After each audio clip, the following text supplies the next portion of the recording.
Maranatha, voici les lanceurs d'alerte.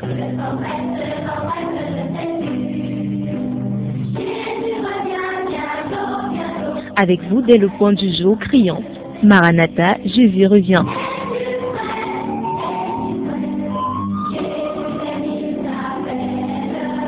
Maranatha, c'est votre émission de renouvellement spirituel.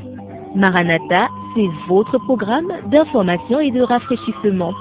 Maranatha, c'est un moment d'avertissement solennel.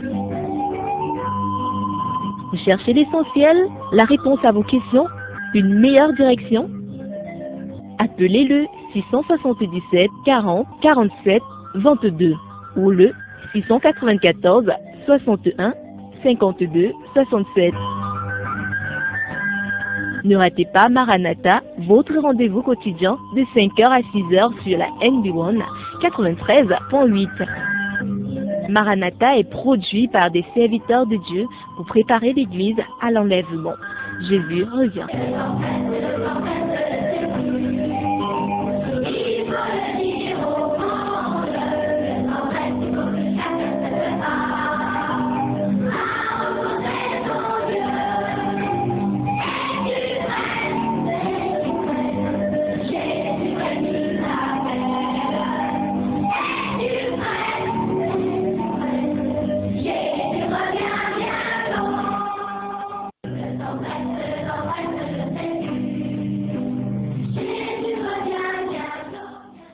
Bonjour chers auditeurs, votre émission Maranatha du 29 mai démarre cette matinée. Bonjour à chacun de vous, bonjour à tous ceux qui ont commencé à faire signe. Évidemment, vous reconnaissez la voix après quelques jours d'absence. Franklin Yibga, c'est mon nom, dans le Mbamekim, l'une des régions, l'un des départements les plus enclavés de Cameroun, près de 30 000 km², mais vous pouvez faire 2 heures, 4 heures, 5 heures sur une petite distance d'à peine 1 km. Ça va voyager sur les motos, quelques petites chutes par-ci par-là, la boue parfois jusqu'à la calvitie, si on peut dire ça comme ça. Mais nous sommes revenus par la grâce de Dieu. C'est aussi bien, c'est aussi bon d'aller parler de Jésus ailleurs.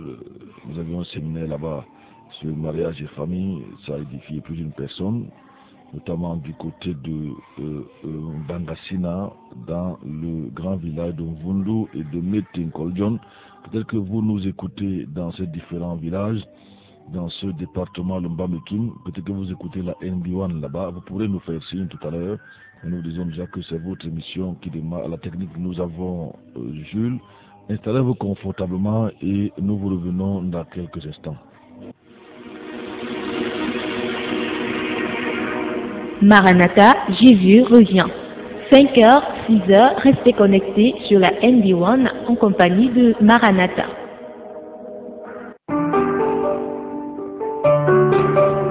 L'Ancien des jours s'assit sur son trône.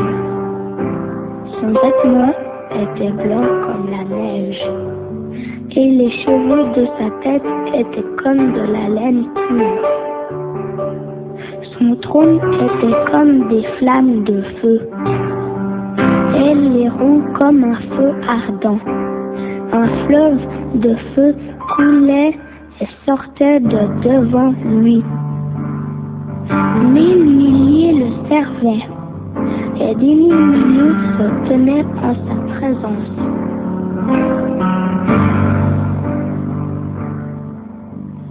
Le salut, la gloire, c'est à lui. Ses jugements sont véritables et justes. Alléluia pour le roi. Nos cœurs embrasés louent son nom. Saint le Seigneur, Saint notre Dieu, à lui soit la gloire pour l'éternité. Saint le Seigneur, Saint notre Dieu, à lui soit la gloire. Merci Jules. Bonjour à toi. toujours facile de se retrouver ici à 5 heures, mais c'est aussi une occasion. La Bible nous dit, je me lève le matin, je guette, n'est-ce pas? Très tôt le matin, nous nous approchons de notre Dieu pour lui dire merci pour tout ce qu'il fait pour nous. Il nous donne le souffle de vie. C'est grâce à lui que nous avons le mouvement. Bonjour, pasteur Duplex. Bonjour, pasteur Franklin, et bon retour. Merci beaucoup. C'est que ça n'a pas été facile du côté de l'amitié. Très fatigué, ainsi que ma soeur Yvette. Bonjour à toi, maman Yvette. Yvette très fatiguée, les enfants aussi, parce que ça n'a pas été facile. J'ai vu l'état de la route. Les photos que tu as envoyées du côté de WhatsApp. Bon, que Dieu nous aide dans ce pays. Quand nous savons que des milliards sont de ce côté-là, soit avec le cacao, le bois, le café, la palmeraie, la bananeraie. Je connais quelqu'un là-bas, il est de l'Ouest, hein, il a autour de 50 à 100 hectares de cacao. Je dis au moins 50 hectares. Il y a d'autres qui ont au moins 200 hectares de cacao ou de palmeraie. C'est terrible. Bonjour à Paulette Boujeko qui nous fait signe. Bonjour à Anissé qui nous fait également signe. Bonjour à la sœur Yvette qui nous a fait signe tout à l'heure. Bonjour, ici je vais lire sur SMS. Bonjour, pasteur et toute l'équipe en studio. Bon retour de ta mission, ô combien important pour sauver les âmes des égarés que nous sommes. Et merci pour votre persévérance. Emmanuel et famille depuis Ekounou. C'est quelque chose comme ça. Merci Emmanuel, que le Seigneur te bénisse. Pouvez nous dire bonjour au 677 40 47 22. 677 40 47 22. Bonjour à Théa qui nous fait ce signe là. Merci pour le travail extraordinaire que Théa bat. Peut-être qu'on prendra le témoin de Théa ici un jour. Théa, c'est un miracle qu'il soit vivant et surtout qu'il travaille. Il travaille pour le Seigneur et se bat à vivre. Théa est couché depuis au moins 20 ans. Mais le travail, il a, j'appelle ça une rénovation au niveau du forum. Vous pouvez avoir tous ces messages, n'est-ce pas, dès la fin de l'émission, à partir du groupe ou du forum Maranatha. Également, notre standard qui est en studio, c'est le 696 28 95 08. Je reprends 696 28 95 08. Vous écoutez la NB1 en direct de Bata Mokolo. Et l'émission couvre l'antenne, l'émission de bénédiction, d'encouragement avec la parole de Dieu, la méditation, c'est l'émission Maranatha. Bonjour, 3769, là c'est Gilles et Béné Chiffre. Bonjour à toi. Faites-nous signe si vous nous écoutez, quel que soit l'endroit. Si vous êtes hors de la ville, envoyez un message, on sera heureux de le lire et de voir d'où est-ce que vous nous appelez. 677 40 47 22. Bonjour à Mantois, bonjour à Théo, bonjour au 679 34 71 40 qui nous a fait signe. 677 40 47 22. Quelques réactions à Maranatha, je ne sais pas s'il y en a dans le forum. Quelques bonjours s'il y en a, je ne sais pas.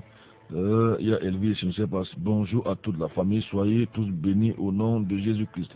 Ça c'est Elvis, un frère, un homme en tenue. Que le Seigneur te bénisse, Elvis. 677 40 47 22. Est-ce que vous êtes édifié par ces émissions, par ces enseignements? Vous pouvez réagir. Également, bonjour à Paulinaire Kumba, s'il a l'écoute à son épouse. Ils n'ont pas fait signe ce matin. Bonjour à vous, bonjour à Bidjek, je ne l'ai pas entendu depuis. Bonjour à Betlan, je ne sais pas si Betlan à l'écoute. Bonjour à Mamie du côté de Bastos.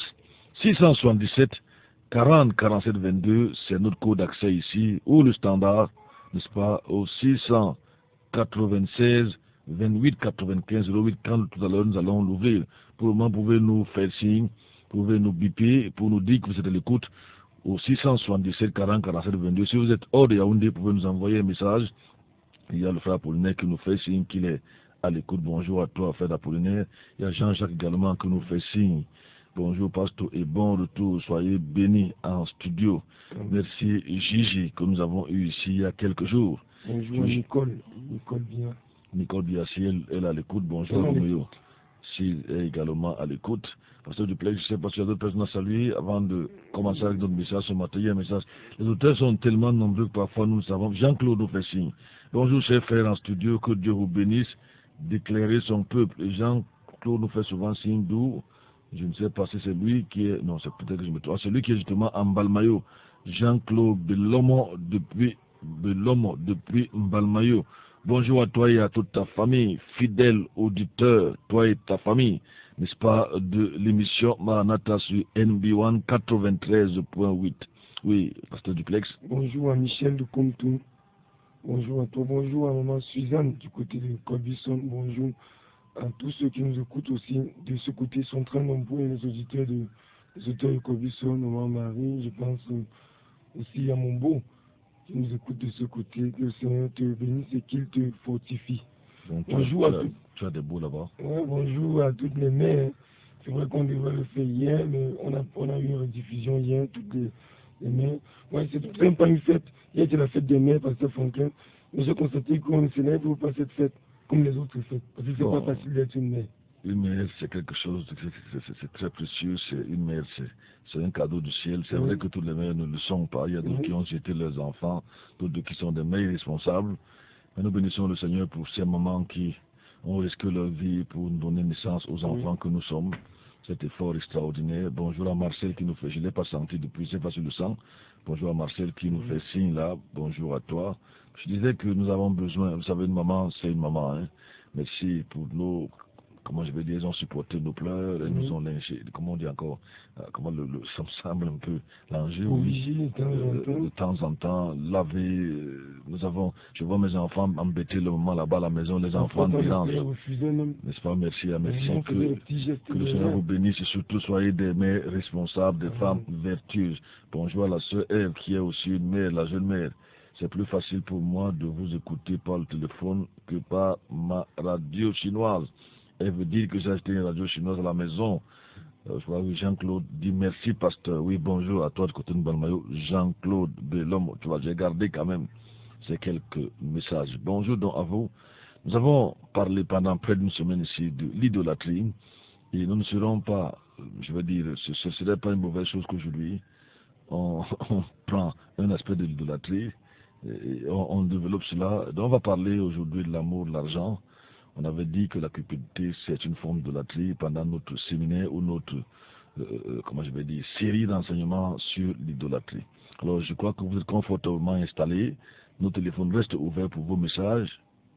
Dites-nous de là où est-ce que vous nous appelez. Vous êtes édifiés par les émissions. Je reprends 677 40 47 22. Nous, on va écouter un petit cantique ici, un petit bout de musique avec Jules. Nous reviendrons à vous, peut-être une petite prière, et nous prendrons le message. Je vous rappelle néanmoins que pour ceux qui ont des sujets de prière individuels, vous pouvez nous les envoyer. Nous nous chargeons de prier pour vous en off, je précise bien en off, ou vous pouvez nous rencontrer de façon personnelle tous les jours, c'est à partir de 10 heures. Je dis bien tous les jours à partir de 10 heures, ou si c'est des discussions, des débats, tenez-vous tranquille. Nous sommes disponibles, je peux dire 24 heures sur 24, n'est-ce pas, pour des discussions, pour les sujets de prière, mais je dis bien, je précise, en off. Vous savez, notre objectif n'est pas de nous présenter comme des marabouts, n'est-ce pas, des vendeurs d'illusions. Nous voulons nous présenter comme des vrais serviteurs de Dieu, éprouvés, n'est-ce pas, qui enseignent l'apôtre Paul dit, qui dispense droitement, mais alors droitement la parole de Dieu, de façon équilibrée, la parole de Dieu. C'est ce que nous voulons rester, nous voulons demeurer, non ceux qui se sont partis de pasteurs à marabout, avec ce que nous voyons aujourd'hui comme placard. Si vous avez des sujets de prière, nous voulons bien prier pour vous. Rassurez-vous, on peut le faire que vous soyez là ou pas, mais ce ne sera pas forcément ici en direct. On va le faire en off. Vous pouvez aussi nous rencontrer tous les jours de 10h à X heures. Vous êtes les bienvenus. Nous vous écouterons pendant des heures et nous prierons certainement pour vous. Nous allons écouter un bout de musique, nous allons revenir à vous, un cantique que nous propose Jules.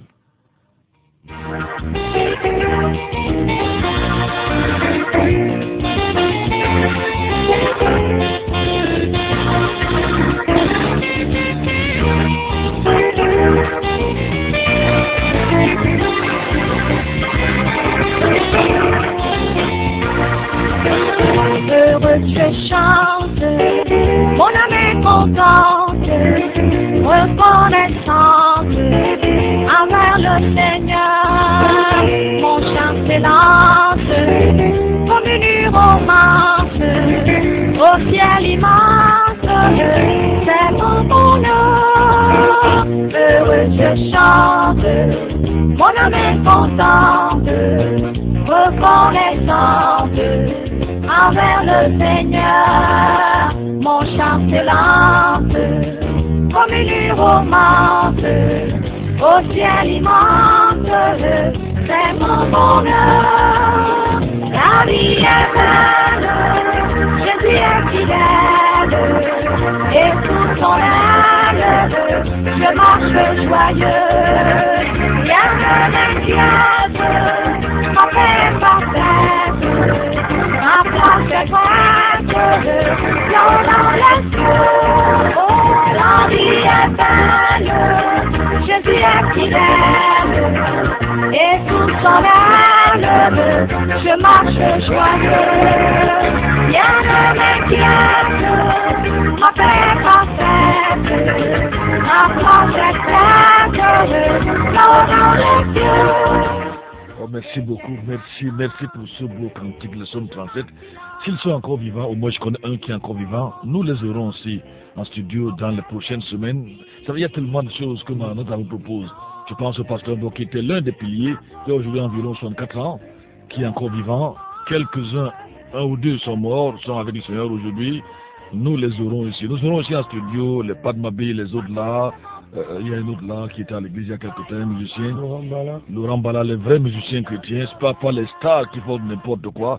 Et ce sera pendant que nous allons aborder la période, je vais dire, le séminaire sur la musique chrétienne. Est-ce que c'est tout le monde qui fait la véritable musique chrétienne? Merci beaucoup pour ce beau cantique. Tu nous recommandes les mains du Seigneur et nous prenons notre enseignement de ce matin. Merci Seigneur pour la grâce que tu nous donnes d'être encore debout ce matin. Et toute la gloire te revient pour cela au nom de Jésus. Oh Dieu, nous voulons continuer à étudier ta parole, connaître ta parole, connaître la vérité. Qu'est-ce que tu dis par rapport à l'argent, Seigneur? Quelles sont tes pensées par rapport à l'argent? Comment est-ce que tu voudrais que nous agissions en ce qui concerne l'argent? Puisses-tu nous éclairer, Seigneur, par ton serviteur, et donner la connaissance nécessaire de cette vie. Nous te supplions dans le nom de Jésus-Christ. Amen. Amen. Un petit bonjour à Julie, n'est-ce pas, du côté de Mouvan. Notre lecture, notre verset de base ce matin se trouve dans le livre de 1 Timothée, le chapitre 6, le verset 10. Si tu peux nous lire ce passage, 1 Timothée, chapitre 6, verset 10. Nous abordons un thème très important, n'est-ce pas? On peut dire qu'il suit la même lignée que ce que nous avons commencé à dire sur l'idolâtrie, on pourrait le dire, n'est-ce pas? L'argent. Allons, si tu peux lire. 1 Timothée, chapitre 6, verset 10. Il est écrit, 1 Timothée, chapitre 6, verset 10. Car l'amour de l'argent est la racine de tous les maux. Et quelques-uns, en étant possédés, se sont détournés de la foi et se sont transpercés eux-mêmes de beaucoup de douleurs. Quelques-uns, tu peux reprendre ce verset, combien important. Car l'amour de l'argent est la racine de tous les maux. Ça veut dire que les guerres, les bagarres, les jalousies, les tueries, l'adultère finalement dans le monde, le vol, tout ça là, tout ce que nous avons dans le monde aujourd'hui, c'est l'amour de l'argent. Nous abordons ce thème argent et richesse. L'argent et la richesse. On va aller jusque l'argent dans le cimetière, n'est-ce pas? L'amour de l'argent, reprend ce verset. L'amour de l'argent est la racine de tous les maux. Et quelques-uns en étant possédés se sont détournés de la foi, oui. Et se sont transpercés eux-mêmes. La plupart des faux prophètes qui sont dehors aujourd'hui sont devenus faux prophètes à cause de l'amour de l'argent. C'est pour ça qu'ils vendent 2 gouttes d'eau, ils vendent les cailloux, ils vendent tout. Ils sont devenus ces choses à cause de l'amour de l'argent. Et de beaucoup de douleurs. Il faut donc noter que l'un des sujets les plus importants que traite la Bible, en général Jésus en particulier, c'est l'argent. Il apparaît donc 2084 fois, n'est-ce pas, dans la Bible, on retrouve cela, où Dieu fait allusion à l'argent et à la richesse. Je dis bien 2084 fois. Dieu fait allusion dans la Bible à l'argent et à la richesse. Contre 215 fois et 208 fois sur le salut et la foi. Je dis 2085 fois, Dieu fait allusion dans la Bible à l'argent et à la richesse. Contre 215 pour le mot foi, la foi, et 208 fois pour le mot salut. La différence est grande, elle est terrible. Ça ne veut pas dire que l'argent est plus important pour la Bible, mais il est tout simplement révélateur de notre personnalité et surtout de la foi. Il n'y a pas en effet de clivage entre le matériel et le spirituel dans la perspective biblique. De nombreux préceptes relatifs à la richesse, n'est-ce pas, se retrouvent dans l'Ancien Testament, se retrouvant dans l'Ancien Testament comme dans le Nouveau Testament, témoignent d'un domaine particulièrement sensible, une zone test pour notre foi, un lieu de vigilance de tous les instants, un terrain souvent glissant. Donc, pour la Bible, le problème d'argent, le problème des richesses est très très important. C'est tellement important que la Bible en parle plus de 2000 fois. Donc, c'est sans hésitation qu'on peut voir que Jésus lui-même a beaucoup parlé de l'argent, non pour louer l'argent, non pour louer les richesses, mais au contraire pour avertir, pour prévenir. Parce qu'aujourd'hui, les faux prophètes disent que Jésus a parlé de l'argent, mais dans le but d'encourager les gens à courir derrière l'argent. Le problème dont n'est pas à voir l'argent, c'est l'usage qu'on en fait ou l'attitude qu'on adopte face à l'argent. Donc le problème n'est pas l'argent en lui-même, c'est l'usage qu'on en fait et l'attitude que nous avons face à l'argent. Ce qui importe pour l'évangile, ce n'est pas la quantité de richesses que nous possédons, mais la relation que nous entretenons avec ces richesses-là, avec cet argent-là, avec la richesse. La Bible ne se préoccupe pas de combien avons-nous, mais de comment est-ce que nous gérons ce que nous avons. Elle nous rappelle à chaque instant que l'argent que nous possédons, les richesses que nous possédons, ne nous appartiennent pas. Elles appartiennent à Dieu, ces richesses-là. L'argent nous appartient pas, il appartient à Dieu. C'est pour ça qu'elle nous conseille de ne pas être orgueilleux, de ne pas être, je ne sais pas, de gérer cet argent-là, en sachant que nous ne sommes que des intendants, et c'est par la grâce de Dieu que nous avons ce que nous avons et que nous sommes ce que nous sommes. Un jour, Jésus observait comment les gens donnaient. Luc chapitre 12, verset 44. Jésus regarde la qualité et ici, non la quantité. On va lire ce verset, ce passage. Luc chapitre 12, verset 44. Il est écrit, je vous dis en vérité qu'il établira sur tous ces 41. Verset 41. Oui. Alors Pierre lui dit, est-ce pour nous que tu dis cette parabole? Peut-être là je me trompe. Je dis Marc chapitre 12, verset 41, je ne sais pas ce que j'ai dit. Là où Jésus observait pour voir comment chacun mettait son offrande dans le tronc. On peut y aller. Marc chapitre 12, verset 41. Et Jésus, étant assis vis-à-vis de la trésorerie, regardait comment le peuple jetait de l'argent dans la trésorerie et plusieurs qui étaient riches y jetaient beaucoup. Et une pauvre veuve étant venue, il mit 2 pites qui font un cadran. Oui.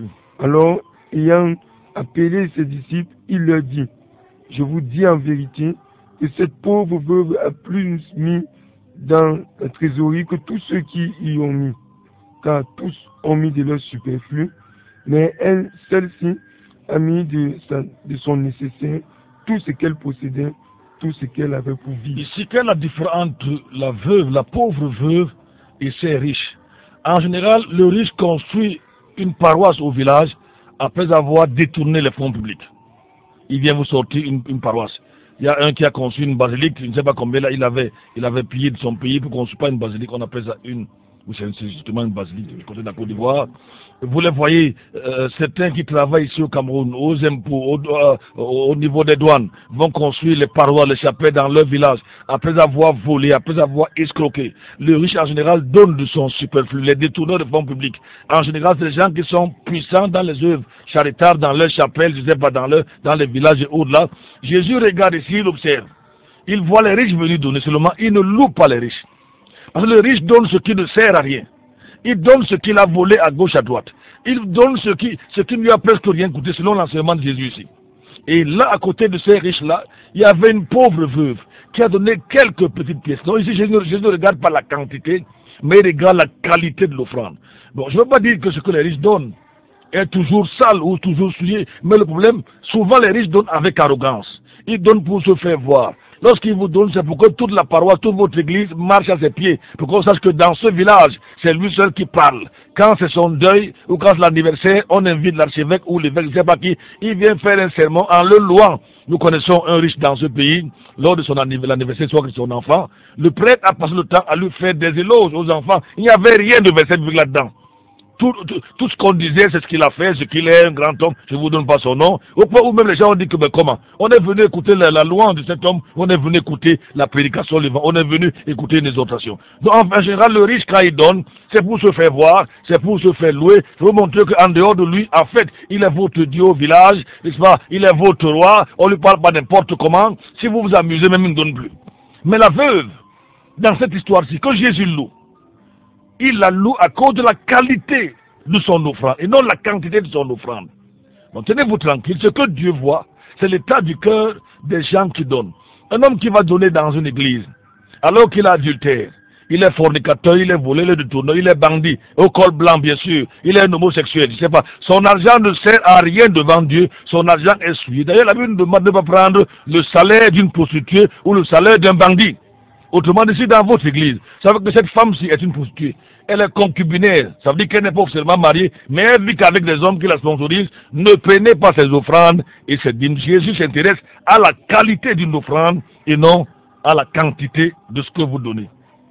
Dans un autre passage, Jésus personnifie l'argent en l'appelant mammon. Autrement dit, pour Jésus, l'argent, à un certain niveau, devient une personne.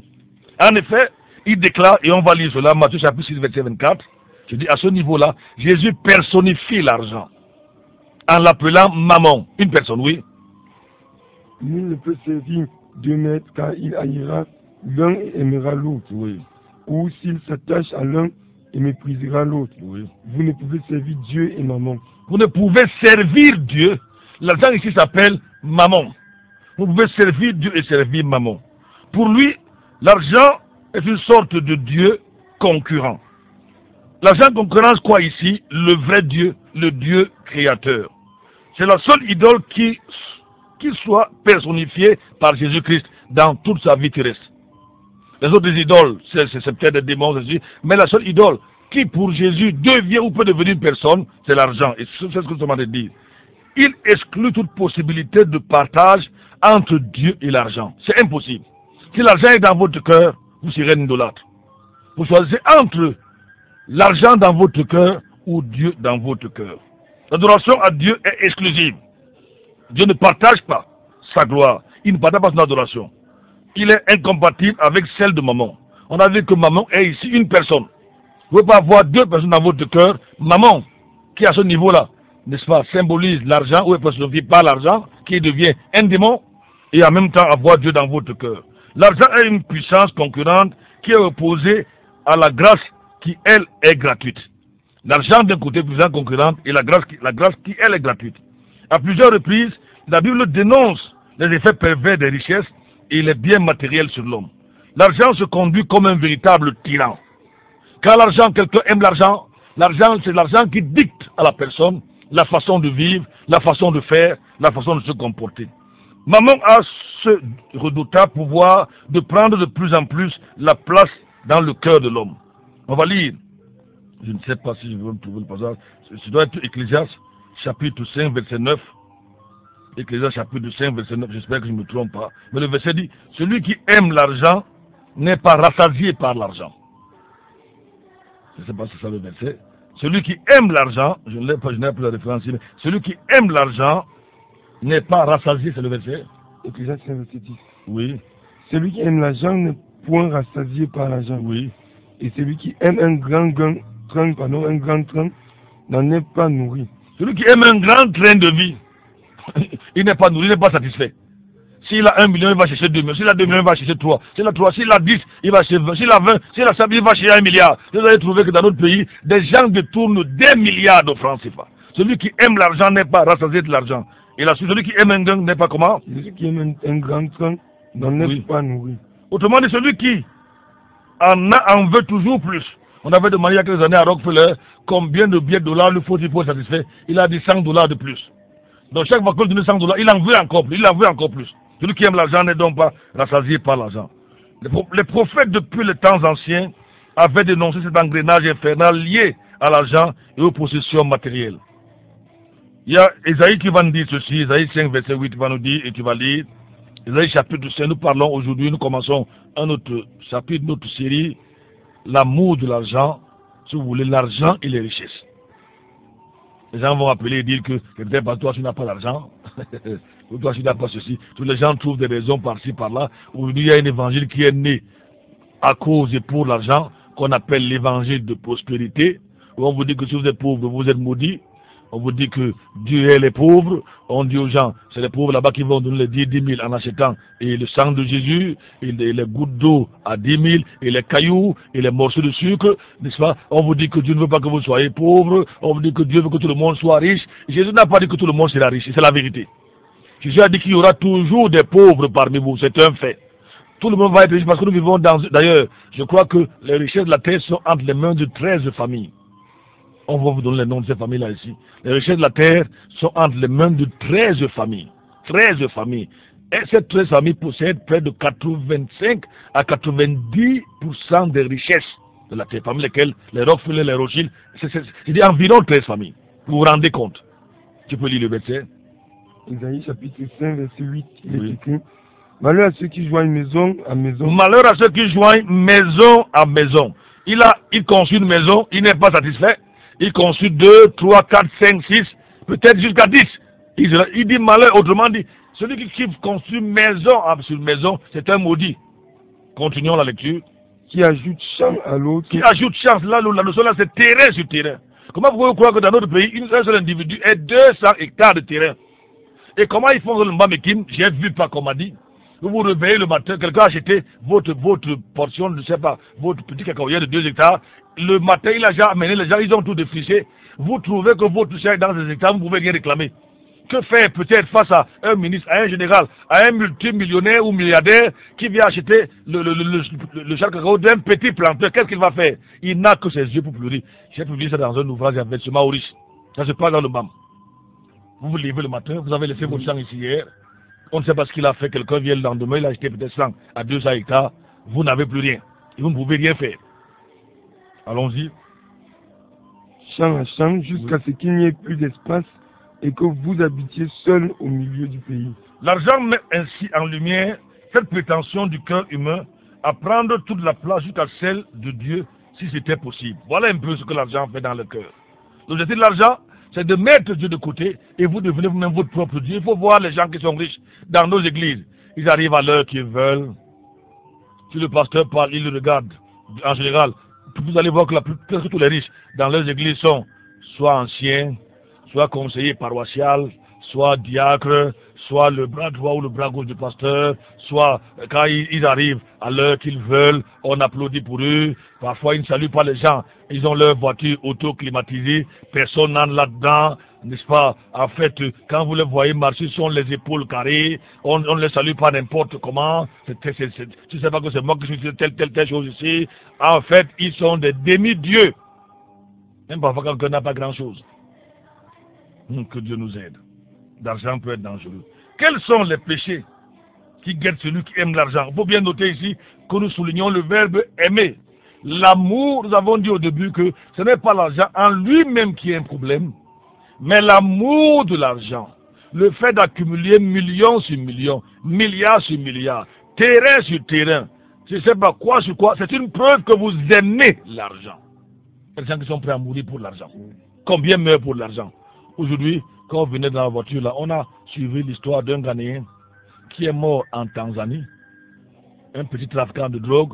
Il avait avalé des gélules de drogue. Vous savez, là en Afrique de l'Est, les Ghanéens, les Nigérians, qui sont les premiers trafiquants de drogue dans ces pays-là, souvent ils avalent la drogue et ils vont aux toilettes. Je m'a demandé comment ils font. On les opère pas. Ils vont aux toilettes et ils défèquent là-bas. Ils lavent. Oh, les hommes sont terribles. Ces gélules-là, et maintenant, ils donnent cela, ils passent cela aux dealers qui amènent cette drogue-là soit au Pakistan, soit en Inde, soit aux États-Unis. Malheureusement, pour cet amoureux de l'argent, l'une des gélules a éclaté dans son ventre et il est mort. Et comme nous avons vu que l'argent est une personne, on a mis le corps à la morgue. 2 mordiers sont allés fendre le ventre, chirurgien d'1 heure, pour prendre ces quelques gélules. Ils ont aussi lavé. Oh, l'amour de l'argent. Ils ont lavé, ils ont vendu à un autre, un receleur, lui a été pris. Et c'est lui qui révèle que là où vous voyez là, c'est les morguiers qui vont vendre la drogue. Et comment on sait que le morgue puis la drogue, où ils ont vendu le ventre de ce jeune Ghanéen, trafiquant de drogue, et ils ont ramassé ces gélules. Une gélule avait éclaté dans son ventre. L'argent tue. L'argent crée la guerre. L'argent provoque, je ne sais pas quel mot, quel nom, quel qualificatif, quel adjectif que je peux donner pour ce que l'argent fait dans le monde aujourd'hui, dans nos familles, dans notre ville, dans notre pays. Si notre pays est parmi les plus corrompus du monde, la raison, l'amour de l'argent. S'il y a les guerres un peu partout dans le monde, la raison, maman, cet argent qui est personnifié. En Libye, les gens veulent le pétrole. Derrière le pétrole, il y a quoi? L'argent. Derrière la vente aux armes, il y a quoi? L'argent. L'argent. L'argent et encore l'argent. On voit donc les péchés qui guettent, ou qui, je ne sais pas comment le dire, qui poursuivent, qui s'attachent à celui qui aime l'argent et les richesses. Mes péchés, c'est l'idolâtrie. L'idolâtrie en faisant de l'argent, ce maman concert en le laissant prendre la place de Dieu.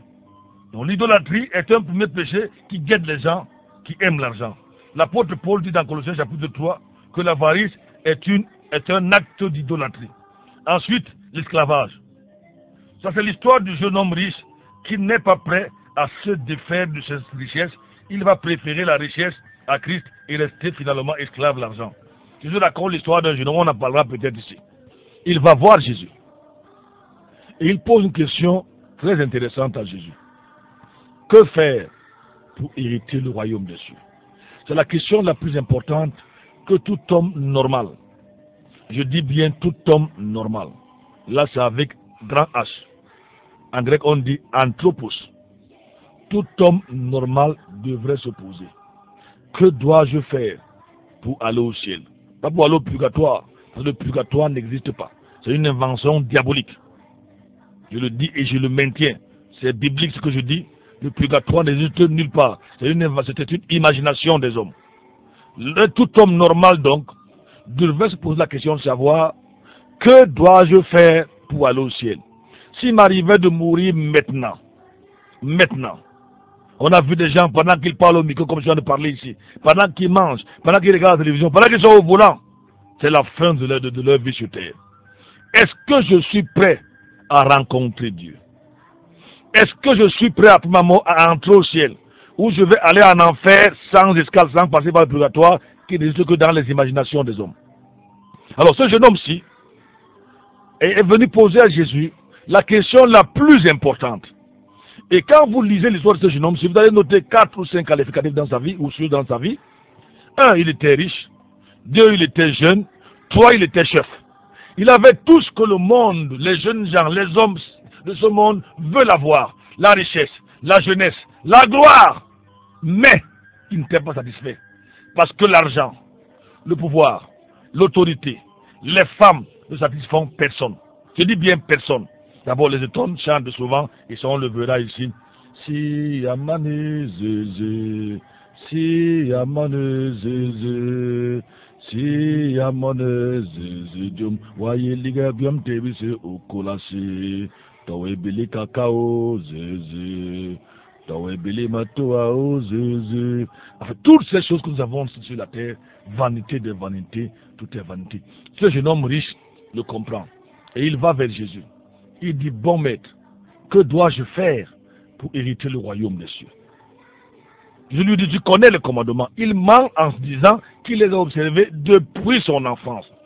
Jésus connaissant, Jésus sachant, comme Jésus est Dieu, il lit dans le cœur de chacun de nous. Sachant que ce jeune homme avait un problème, l'argent était son Dieu. Il va le regarder et il va lui dire, va, vends tout ce que tu possèdes et donne-le aux pauvres.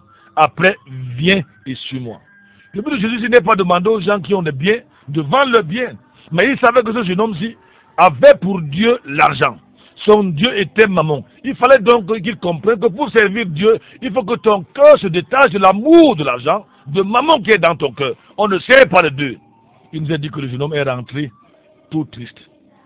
Il est parti tout triste. Il était venu pour savoir ce qu'il faut faire pour aller au ciel, entrer au ciel. Il a reçu la réponse, mais il a refusé, il a préféré partir.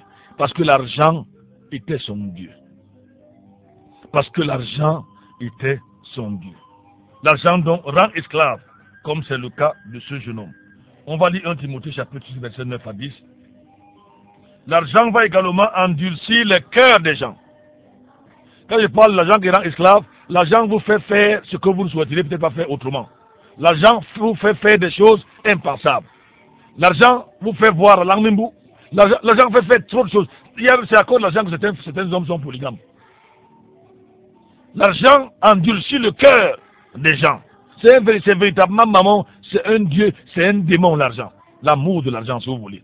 L'argent en lui-même. Rappelez-vous que il est la seule idole qui est personnifiée dans la Bible. Lisons 1 Timothée, là je dis, l'argent endurcit le cœur de l'homme. Oui. 1 Timothée chapitre 6, verset 10, 9 à 10. Mais ceux qui veulent devenir riches tombent dans la tentation et le piège. Oui. Et dans beaucoup de désirs insensés et pernicieux, qui plongent les hommes dans la destruction. Ceux qui veulent s'enrichir tombent dans la tentation de quoi? Des pièges et dans beaucoup de désirs insensés et pernicieux. Qui plongent les hommes dans la destruction et la perdition. Oui. Car l'amour de l'argent. Voilà ce que l'argent fait. L'argent amène les gens à succomber à la tentation. L'argent est un véritable piège. Et l'argent amène les gens à tomber dans des désirs insensés et pernicieux qui les plongent dans la ruine et la perdition. De quelle perdition s'agit-il? La perdition éternelle. L'homme n'est donc qu'un intendant. Tôt ou tard, il va rendre compte à Dieu de comment est-ce qu'il a géré l'argent qu'il a reçu. Tenez-vous tranquille. Chacun de nous. Vous savez, à ce niveau, on peut dire que peut-être tout le monde est millionnaire ou milliardaire. Depuis que votre père a commencé à vous donner l'argent quand vous étiez petit jusqu'à maintenant, peut-être que vous avez géré des millions. Même mes enfants doivent déjà avoir géré des millions. Chacun va donc rendre compte. Que dire de ceux qui sont des hommes d'affaires multimillionnaires, des hommes politiques, des ministres, je ne sais pas, des grands directeurs, je ne sais pas, telle personnalité. L'argent que vous avez, je vous rappelle ce matin, qui ne vous appartient pas. Vous allez me dire comment. Avant de finir, on va voir un homme qui a compris cela, un grand empereur, un grand roi, on parlera de lui plus tard. Vous comprendrez tout simplement que l'argent vous appartient. La preuve que je vais vous donner, c'est quand vous allez mourir, on va vous mettre au trône caleçon par pitié. Vous allez laisser vos comptes bancaires, vos chéquiers, vos cartes de crédit. Vous n'allez même pas utiliser un seul franc. C'est pour vous montrer que l'argent ne vous appartient pas. Et quand vous quittez la terre, c'est comme quand vous quittez le Cameroun, vous allez au Kenya, le CFA ne sert plus à rien. À l'époque, vous quittez le Cameroun, vous arrivez ici, à l'époque c'était le Zaïre, le CFA n'a plus véritable valeur, vous devez le convertir. Vous allez en France, vous allez aux États-Unis, le CFA, parce que vous êtes dans un pays, la même chose. Quand vous allez quitter la terre pour aller au ciel, votre argent ne servira plus à rien du tout. Je dis rien du tout. C'est ce que vous avez fait de Jésus qui va compter. Et que Dieu nous aide à comprendre cela. Chacun donc va rendre compte à Dieu de l'argent qu'il a reçu. Pourquoi? Parce que Dieu rappelle dans Agé, chapitre 2, verset 8, Dieu nous rappelle ceci. Pour vous montrer que l'argent que vous avez, les milliards, même ce que vous avez détourné, l'argent du Cameroun n'appartient véritablement pas au Cameroun. C'est Dieu qui est le propriétaire de toutes choses. Que vous soyez d'accord ou pas, c'est Dieu qui est le propriétaire de toutes choses. Allons-y. Le Seigneur déclare, Agé chapitre 2, verset 8, l'argent est à moi, et l'or est à moi, dit l'Éternel des armées. L'or et l'argent, quelqu'un me dit, l'autre littéralement, du monde entier, Dieu dit m'appartient. Si on fait le littéralisme, l'or du monde entier, l'argent du monde entier m'appartient. Toi, tu as inventé quoi? Tu as créé quoi? Dieu lui a créé, on dit quoi? On doit dire in nihilo. Ça veut dire, Dieu a créé de rien. Toi, tu viens exploiter ce que Dieu a. Et tu te vends de ce qui ne t'appartient pas. Tu sais que l'or vient d'où? Tu sais que l'argent vient véritablement d'où? Ça a commencé quand? Toi, tu es venu à trouver la matière première et tu as fabriqué. Et Dieu te rappelle donc ce matin, reprends ce verset, Agé 2, verset 8, il dit, tu es déjà parti de là. L'homme n'est donc pas le propriétaire absolu des richesses. Il n'est qu'un gérant. Ceci devrait changer les choses dans notre rapport avec l'argent. Tu relis le livre d'Agé. Agé chapitre 2, verset 8. L'argent est à moi et l'or est à moi, dit l'Éternel des armées. Oui. Que dois-je donc faire? Il faut donc faire attention. Il faut éviter la vantardise. Il faut éviter l'orgueil. Il faut éviter le mal-tu-vu. Parce que l'or que tu as, si tu en as, l'argent, c'est pas quoi? Sache qu'il ne t'appartient pas. Parfois, quand vous devez quitter la terre, même si vous êtes multimillionnaire, Mobutu est mort, Bongo est mort, les hommes multimilliardaires sont morts, l'argent ne les a pas aidés, Kadhafi est mort. On dit, jusqu'aujourd'hui, les gens ne vont pas évaluer la fortune de Kadhafi, elle ne l'a pas sauvé. vous aussi, quand votre tour va arriver, votre argent ne va servir à rien. Il y a quelques années, des dizaines d'années, la reine-mère, la mère de la reine d'Angleterre, quelques jours avant sa mort, elle criait en ces mots, mon Dieu, encore une minute, je vous en supplie, encore une minute, mais elle n'a pas une minute pour vivre, elle est morte. Dieu lui avait donné 90 ans, elle n'a pas eu le temps de Dieu, elle vivait à 100 à l'heure, comme la plupart des grands hommes de ce monde, à la fin de sa vie, j'ai écrit un traité là-dessus, n'est-ce pas, où je dis, elle a pourtant raison. J'ai évoqué sur un autre général, qui voulait qu'on vienne prolonger sa vie, mais ça n'a rien donné. Il disait qu'il pouvait me prouver à ma conscience, pendant que je meurs ici, qu'il pouvait tranquilliser ma conscience, en me montrant que la Bible n'a pas raison. Il devait donner soit 100 000 livres. Il a invité les gens, il était sur le point de mourir, l'argent ne servait plus à rien. Il voulait seulement que quelqu'un lui prouve que la Bible n'a pas raison, que la Bible ment, qu'il n'y a pas d'enfer. Il n'y avait personne pour lui. Que Dieu nous aide. Que Dieu nous ouvre les yeux, ceux qui mettent leur confiance. Quelqu'un peut être pauvre, mais mettre son cœur dans ses maigres richesses. Les gens vont dire que le pasteur ne parle seulement aux riches. Non, je parle de l'argent, que Jésus appelle mammon. On peut être riche ou pauvre, mais avoir son cœur dans l'argent, dans ses miettes, au point où l'argent fait concurrence à Dieu. 1 Corinthiens chapitre 4, verset 7, si tu es là. Il disait donc, je dois faire attention, je ne dois pas me vanter de ce que j'ai, je ne dois pas mépriser les autres parce que j'ai de l'argent. Je suis Dieu, leur Dieu, je fais ce que je veux, je construis là où je veux, j'arrête le terrain des gens à gauche, à droite, au village, j'ai tout, n'est-ce pas? Je suis homme politique, je suis chef paroissien, je suis ancien de l'église, je suis chef de village, je suis chef de canton, je suis maire, je suis député, bref, souvent l'argent amène l'homme à ne pas penser aux autres. L'avertissement, c'est que tôt ou tard, tu vas le laisser. Tu vas laisser cet argent-là. Et malheur à toi, si tu n'es pas prêt à rencontrer Jésus. Allons-y. 1 Corinthiens chapitre 4, verset 7. Car qui est ce qui te distingue d'un autre? Oui. Et qu'as-tu que tu n'aies reçu? Qu'as-tu, mon ami? Qu'as-tu, mon ami, que tu n'aies reçu? Tout ce que tu as, tu le dois à Dieu. Tu n'es pas le meilleur homme sur la terre, non. Tu n'es pas la meilleure femme. C'est la grâce de Dieu. La respiration, c'est la grâce de Dieu. La vie, c'est la grâce de Dieu. L'argent que tu as, c'est la grâce de Dieu. Ta voiture, c'est la grâce de Dieu. Je ne sais pas, ta femme, c'est la grâce de Dieu. Tes enfants, c'est la grâce de Dieu. Tout n'est que grâce. Et là, je vais rejoindre les réformateurs qui ont dit sola scriptura, sola fide et sola gratia. Ça veut dire les Écritures seules, la foi seule, la grâce seule. Tout ce que nous avons, c'est la grâce de Dieu. Les étoiles chantent souvent un chant, je ne prononce pas bien sûr, pas étonne bien sûr, mais tenimba gratia, je vis par la grâce de Jésus. Je ne sais pas comment on prononce là. Tout ce que j'ai, c'est la grâce de Dieu. Même venir ici, en studio, comme vous m'entendiez dans vos différentes localités, c'est la grâce de Dieu. Même celui qui travaille derrière la technique, derrière les machines, si ce n'était pas la grâce de Dieu, il ne se lèverait pas le matin. Vous couchez le matin, vous faites quel effort pour être debout le matin? C'est la grâce de Dieu. Reprenons le verset.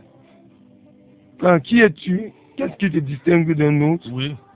Et qu'as-tu que tu n'aies reçu? Qu'as-tu que tu n'aies reçu? Et si tu l'as reçu, pourquoi t'en glorifies-tu? Pourquoi te vanter? Pourquoi être orgueilleux? Oui, comme si tu ne l'avais point reçu. Si je comprends tout ceci donc, chers auditeurs, chers amis, ma façon de donner va radicalement changer. Car le don que je fais au Seigneur est prélevé ce qui lui appartient déjà. Il devient avant tout un acte de reconnaissance envers celui qui est le maître, le donateur de tous les biens que nous avons, à savoir le Dieu créateur. Ainsi, je ne donne pas parce que Dieu a besoin de ce que j'ai, mais parce que moi j'en ai besoin. Je ne suis qu'un intendant, je ne suis qu'un gérant. Peut-être qu'on va attaquer cette partie-ci et nous arrêter pour continuer demain. Un homme qui sait qu'il ne mérite pas, qui ne mérite rien, va être très large. Un homme qui sait qu'il ne mérite rien va être très large. On va lire dans le livre de Proverbes, chapitre 11, verset 24. Verset 24, il en est qui dispersent et cependant s'accroissent. Oui. Et il en est qui retiennent plus qu'il ne faut, oui, mais cela tend à la pauvreté. Tu peux le prendre. Il en est qui dispersent oui, et cependant s'accroissent. Et il en est qui retiennent plus qu'il ne faut, mais autrement dit, celui qui donne, justement, sa richesse s'accroît. Oui. Mais celui qui épargne à l'excès, il finit par être pauvre. Oui. Le don ici, l'objectif ici, c'est que l'argent soit désacralisé. En donnant, en distribuant, l'argent ne devient plus Dieu. En partageant don aux autres, j'empêche à l'argent de devenir un Dieu dans ma vie.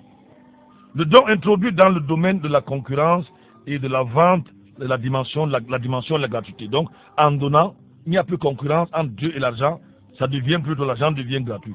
Et la Bible dit que nous avons reçu gratuitement, donc donnons gratuitement. C'est ce que Jésus dit à ses disciples quand il les envoie dans la ville pour évangéliser. Matthieu chapitre 10, verset 8. Et ça, c'est un verset que les faux prophètes n'aiment pas. Oui. Matthieu 10, verset 8. Oui. Parce que là-bas, chez eux, ils vendent de tout. Oui. Ils vendent le sucre. 3 morceaux de sucre, 35 000. Ils vendent la sueur de l'homme de Dieu. Ils vendent les gouttes d'eau. Ils vendent le caillou de rocher de Gilgal. Ils vendent l'eau minérale de Lamambou. Je ne sais pas Lamambou, Mamadou. Parce que Mamadou vend ça moins cher au quartier. Ils vendent plus cher. Ils vendent les balais spirituels. J'ai tout vu. Ils ne comprennent pas ce que Jésus a enseigné. Allons-y, Matthieu chapitre 10, verset 8. Guérissez les malades, nettoyez les lépreux. Avant de prier pour vous, vous devez amener l'offrande à l'homme de Dieu. Ah oui. Avant de prier pour vous, vous devez faire le sacrifice. Il y a le sacrifice d'oiseaux, de pigeons, d'oiseaux gendarmes, de béliers, de boucs, de moineaux, de scorpions. Ils ont toujours le sacrifice qu'ils ont inventé pour escroquer et piller. Malheureusement, c'est ceux-là que les gens aiment. Pour aller les voir, parfois, on paie les tickets. On paie les tickets des églises ou les tickets de ça, comme vous allez voir un match de football. Ces gens-là, je me suis demandé comment ils font pour prendre de l'argent. Déjà, ils utilisent quel mystère? Comment ils font? Parce que dans nos églises, nous on prêche pour que quelqu'un donne une offrande de 100 francs. Je vous dis que j'étais récemment dans le Bamikim, j'ai sponsorisé mon voyage à 200%. 200%. Vous allez là-bas et les frères vous disent même qu'ils n'ont rien, ils attendent que c'est vous qui donnez. Mais ces faux prophètes qui ne vont nulle part, 2 ou 3 mots, je connais une de mes cousines qui a donné son réchaud 9 parce qu'elle n'avait pas d'argent. Ils disent, si vous n'avez rien là actuellement, écrivez ce que vous allez donner, n'est-ce pas, écrivez sur un bout de papier, votre engagement. Les gens écrivent, ma propre mère était chez eux un jour, elle n'avait que 200 taxis. Ils ont dit, même si l'agent de taxi vient, elle a donné 200 taxis. Le jour-là, elle a failli marcher à pied. Ils font comment? Que Dieu nous aide. Que Dieu nous aide. Lis ce verset, tu as lu le verset déjà? Je ne suis pas à la fin. Oui. Guérissez les malades, nettoyez les lépreux, ressuscitez les morts, oui. Chassez les démons. Chassez les démons. Vous avez reçu. Vous avez reçu gratuitement. Donnez gratuitement. Vous avez reçu. Le prédicateur de l'évangile ne vend pas l'évangile. Non, non, non, non, non, non, non. Celui qui prie pour les malades ne demande pas aux gens de payer pour qu'on vienne le voir. C'est faux. L'enveloppe de Dieu, c'est faux, ce sont des histoires. Vous avez reçu gratuitement, gratuitement. Laissez Dieu toucher les cœurs de ceux qui vous écoutent. Et ils vont vous bénir si c'est Dieu qui le désire. C'est ça le serviteur de Dieu. Il compte sur Dieu et non sur les hommes. J'espère que vous avez bien écouté de l'autre côté. Nous avons entamé un séminaire, l'argent et les richesses. On va souffler en musique. Vous pouvez déjà commencer à intervenir, n'est-ce pas? Et nous revenons à vous dans quelques instants.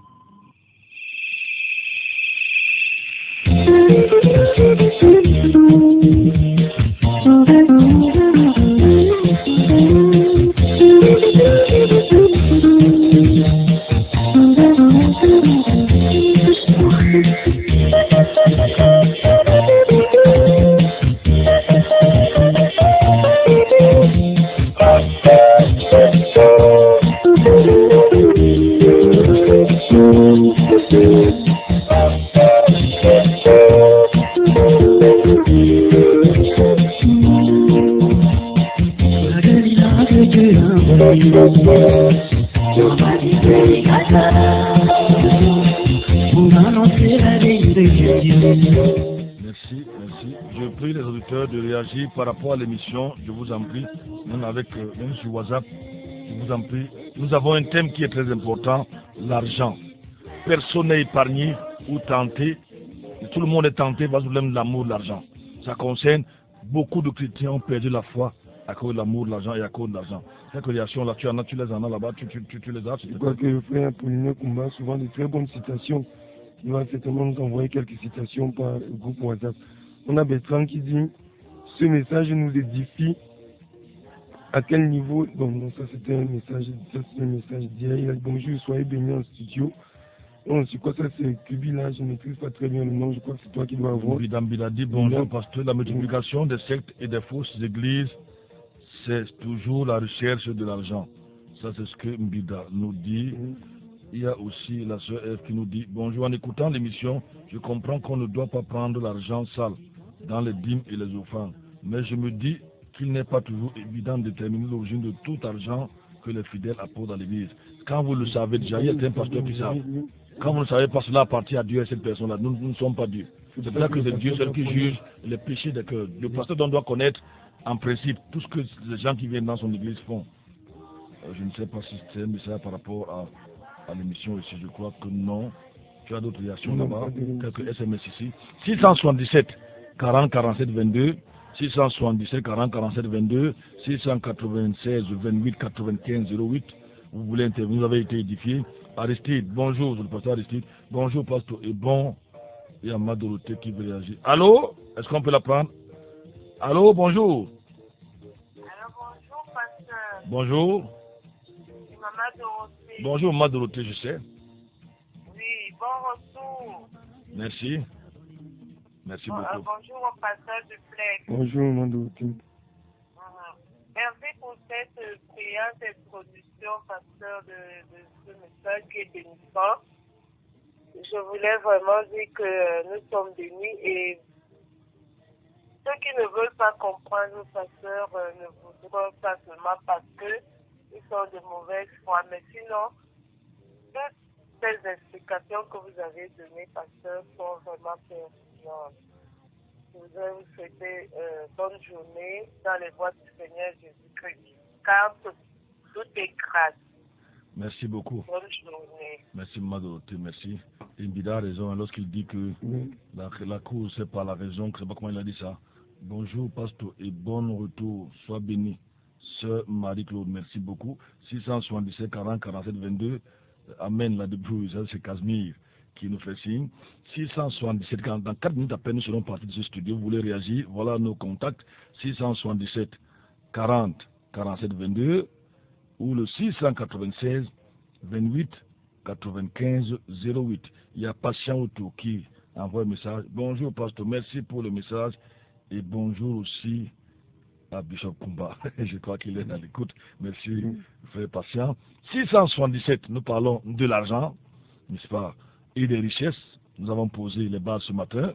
677 40 47 22, 696 28 95 08. Vous écoutez l'émission Maranatha en direct de NB1 93.8. Nous émettons depuis Bata Mokolo. 677 40 47 22, 696 28 95 08. Pasteur Nicole qui dit il dit bonjour mes pasteurs et merci pour ce message. Que le Seigneur vous bénisse abondamment. Merci beaucoup Nicole. Elle nous écoute du côté de... Là, je crois qu'elle doit être à Obili. À Obili. Dans son lieu de service. Donc, je reviens sur ce que Bila a dit dans son message par rapport à la multiplication des fausses églises, à la recherche. La plupart du temps, le motif, c'est la recherche d'argent. C'est la recherche d'argent. Quelqu'un croit qu'il peut être riche en un clin d'œil. Oui. On fait croire aux gens que vous pouvez devenir riche sans travailler. Il suffit de rêver, d'imaginer. La coupe de Mercedes où votre femme, votre mariage va arriver, ainsi de suite. Que Dieu nous aide et que nous ouvre les yeux. Et le faux pasteur Christian Akilomé, ça peut énerver certains, a dit dans l'un de ses messages que vous ne pouvez pas posséder ce que vous voulez si vous n'imaginez pas. Si vous n'imaginez pas. Là, on entre dans ce qu'on appelle dans le New Age la visualisation. Malheureusement, il est regrettable que certains de nos auditeurs nous posent souvent. Il y a quelqu'un qui a. Il y a un auteur qui est en ligne, on va le prendre bientôt. Oui, c'est le dernier. Il est parti. Nous sommes presque à la fin, n'est-ce pas? Nous sommes dans 2 minutes à peine, nous serons partis. Il peut revenir, on peut lui accorder 30 secondes. Mais je disais que, malheureusement, je vais prier nos auditeurs de ne plus nous poster, n'est-ce pas, ou publier les messages des faux prophètes. Les tsunamis ou tsunamis, c'est bon, on va l'appeler, les Yankilomé, les Joël Tato, on le prend, on va prendre ce dernier, quelques secondes. Allô, bonjour. Bonjour. Ah, il est parti. Peut-être que juste nous envoyer un bonjour. Bonjour à toi aussi. Et si vous voulez des preuves de ce que nous affirmons, procurez-vous du livre Mon réquisitoire, n'est-ce pas? Vous verrez les Oyankilomé, celui qui est là à côté à côté de, comment on appelle encore l'endroit là, de la gare voyageur, je ne sais pas comment on l'appelle. Ah, au lieu de Pau. Au lieu de Pau, celui chez qui se prosternait un certain soi-disant général de Dieu, un faux docteur, n'est-ce pas? Voilà tout leur groupe de ces gens-là qui détruisent l'évangile de Jésus dans ce monde, et c'est à cause de que le nom de Jésus est blasphémé. Alors, je vous prie de nous publier dans notre groupe, n'est-ce pas, le forum, ce genre de personnage qui n'a rien à voir avec Dieu.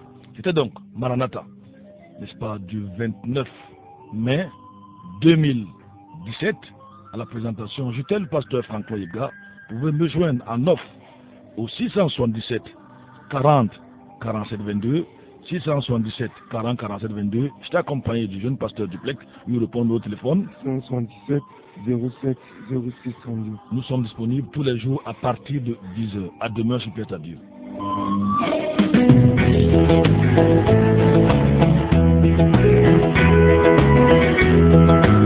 5h, 6h, écoutez Maranatha sur la NB1.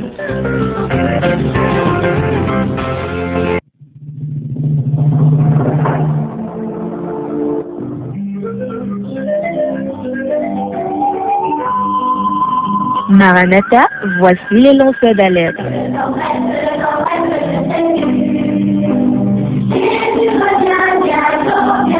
Avec vous dès le point du jour criant, Maranatha, Jésus revient.